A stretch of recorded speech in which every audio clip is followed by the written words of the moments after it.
उपराष्ट्रपति पद से जगदीप धनखड़ साहब की विदाई के बाद जरूर मोदी शाह की जोड़ी ने राहत की सांस ली थी, क्योंकि जिस तरह से मुलाकातें जगदीप धनखड़ साहब विपक्ष के नेताओं से कर रहे थे, खबरें निकल कर आ रही थी कि जल्दी मोदी शाह की जोड़ी को बड़ी टेंशन होने वाली है।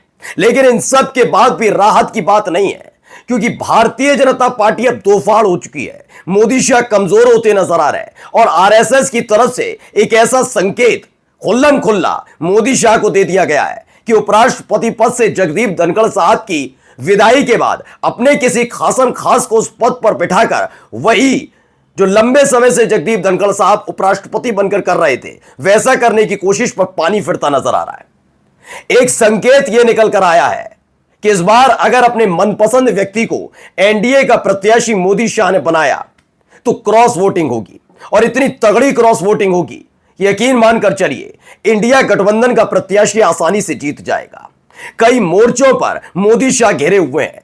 एक नाम अब आरएसएस की तरफ से दिया जा रहा है, वो नाम है वसुंधरा राजे सिंधिया का, कि मानो मत मानो तुम्हें नहीं बनाना होगा प्रत्याशी, नहीं बनाते हो तो याद रखना बीजेपी के अंदर ऐसी तगड़ी बगावत होगी कि सरकार तो तुम्हारी होगी, लेकिन उपराष्ट्रपति इंडिया गठबंधन का होगा, और इस पर मोहर लगने जा रही है। नमस्कार, मैं हूं प्रज्वल गौतम और आप देख रहे हैं टाइम्स एक्सप्रेस।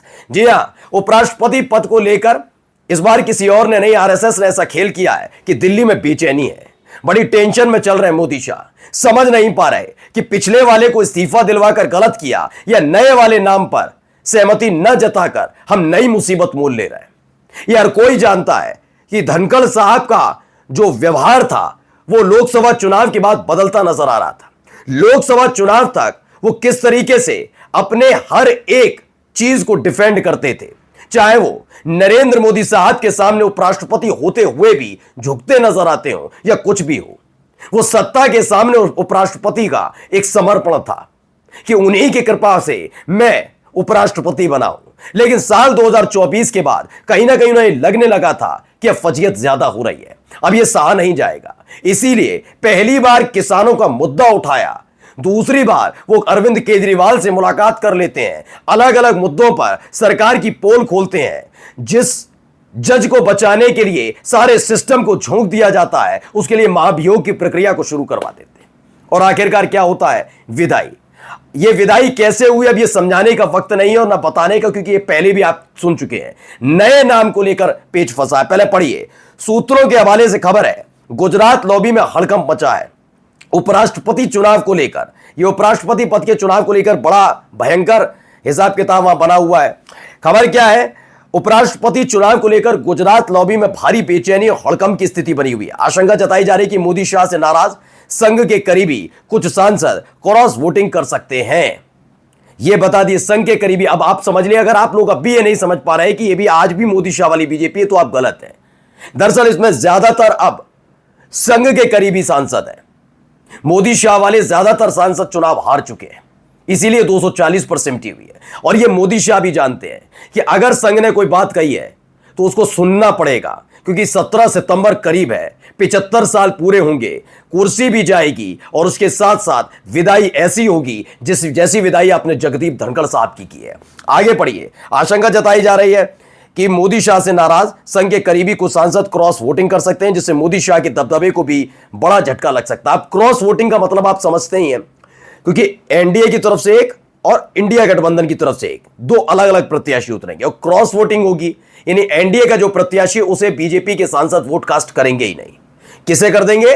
कर देंगे इंडिया गठबंधन वाले को। यानी बहुमत ना होने के बावजूद इंडिया गठबंधन का प्रत्याशी आसानी से संघ की इस बगावत, इस नाराजगी की वजह से जीत जाएगा, और इस फजीयत को झेल नहीं पाएंगे। आगे देखिए, गौरतलब है कि उपराष्ट्रपति चुनाव में पार्टी व्हिप लागू नहीं होती। खास बात यह है, क्या व्हिप लागू नहीं कर सकते? आप ये नहीं कह सकते सबको रहना होगा, मेरे कहने पर ये करना होगा, बीजेपी ने जिसे प्रत्याशी बनाया, एनडीए ने जिसे प्रत्याशी बनाया, उसे वोट देना होगा। आप अपने मन से सांसद कोई भी, चाहे लोकसभा का हो या राज्यसभा, अपने मन से वोट कास्ट कर सकता है। सांसदों को अपने विवेक से मतदान करने की स्वतंत्रता होती है और मतदान भी गुप्त होता है। यही वजह है कि संघ ने इस आपदा में अवसर ढूंढते हुए अपने व्यक्ति को उपराष्ट्रपति पद का उम्मीदवार बनाने का दबाव बढ़ा दिया है। अब देखना होगा मोदी शाह संघ के दबाव में क्या निर्णय लेते हैं, क्योंकि खबर यह निकल कर आई इसके फौरन बाद ही उपराष्ट्रपति के चुनाव को लेकर या किसी भी वजह से राष्ट्रपति से मुलाकात करने मोदी शाह चले जाते हैं। लेकिन एक और मुलाकात हुई। इस मुलाकात ने और बेचैनी बढ़ाई, क्योंकि इससे पहले ही भारतीय जनता पार्टी का राष्ट्रीय अध्यक्ष कौन होगा इसे लेकर परेशान थे। अच्छा समझिए, दोनों ही मसलों पर मोदी शाह क्यों फंसे हैं। अगर पार्टी उनके हाथ से जाएगी तो सरकार में उनका दबदबा खत्म होगा। इसीलिए संघ इस बात के लिए पूरी तरह से तैयार है कि इस बार राष्ट्रीय अध्यक्ष बीजेपी का संघ की पसंद का होगा, आपकी पसंद का नहीं। कि वो है तो सही, लेकिन फैसले वो नहीं लेता। जेपी नड्डा के बारे में हर कोई जानता है, उपराष्ट्रपति के बारे में हर कोई जानता था, जगदीप धनखड़ साहब के बारे में 2024 के चुनाव के बाद छोड़ दीजिए, वरना पहले सारे जानते थे कि वो कैसे क्यों किसके कहने पर फैसले ले रहे हैं। ठीक है, अब ऐसा ही इनको व्यक्ति चाहिए। उपराष्ट्रपति पद इसलिए और जरूरी हो जाता है दोस्तों, क्योंकि जब आप संसद चल रही होती है और कई तरह के सवाल होते हैं, तो ओम बिरला जैसे स्पीकर तो हैं, लेकिन दूसरी तरफ जब आप सभापति देखने जाते हैं राज्यसभा में, तो विपक्षी पार्टी के सांसदों की जुबान पर लगाम लगाने के लिए भी एक व्यक्ति राज्यसभा में चाहिए।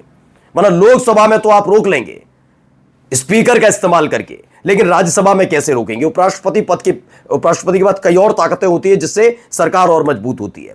इसीलिए अब आइए, ये मुलाकात का पहले मैं जिक्र कर रहा हूं। ये देखिए, ये ना चाहते हुए मुलाकात करनी पड़ी। ये मुलाकात वसुंधरा राजे सिंधिया और मोदी जी के बीच में हुई। लेखा राजपूत बेटी जाट बहू और गुज्जर समधन समीकरण का गुलदस्ता तो क्या जल्द खुलने जा रही है वसुंधरा राजे की लॉटरी। बिल्कुल ये बड़ी खबर है। वसुंधरा राजे सिंधिया को लेकर अब नाम चल रहा है। देखिए यहां पर भी खबर निकली।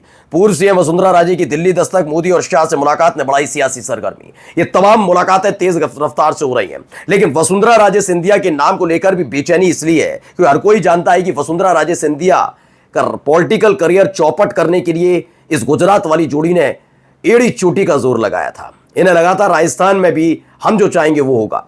ऐसा नहीं है कि मुख्यमंत्री इनका नहीं बना, लेकिन वो मुख्यमंत्री कितने कामयाब साबित हुए हर कोई जानता। आज भी वसुंधरा राजे सिंधिया को लेकर बीजेपी पूरी तरह से एक पैर पर खड़ी रहती है कि वसुंधरा राजे सिंधिया, यानी वह करके भी नहीं कर पाए, पर्ची वाले मुख्यमंत्री के जरिए अपना दबदबा स्थापित नहीं कर पाए।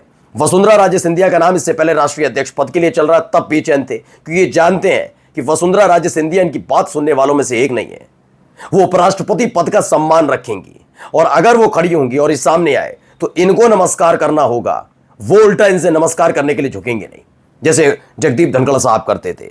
देखिए एक और खबर है, वसुंधरा से मिली, मोदी से मिली राजस्थान सीएम भी दिल्ली में। जगदीप धनखड़ के इस्तीफे के बाद सियासत तेज, उपराष्ट्रपति की रेस से जोड़कर देखा जा रहा है। और ये देखिए खबर आ भी गई कि हाँ, न चाहते हुए भी इन्हीं को आगे करने की कोशिश हो रही, वरना ये चाहते थे कि कई ऐसे नेता इनके खेमे में है कि उनको उपराष्ट्रपति बनाया जाए। राजस्थान की पूर्व मुख्यमंत्री वसुंधरा राजे होंगी अगली उपराष्ट्रपति। और यकीन मानिए, अगर इस बीच इन्होंने संघ को आंखें दिखाने की कोशिश की तो क्रॉस वोटिंग का डर इनको ले डूबेगा।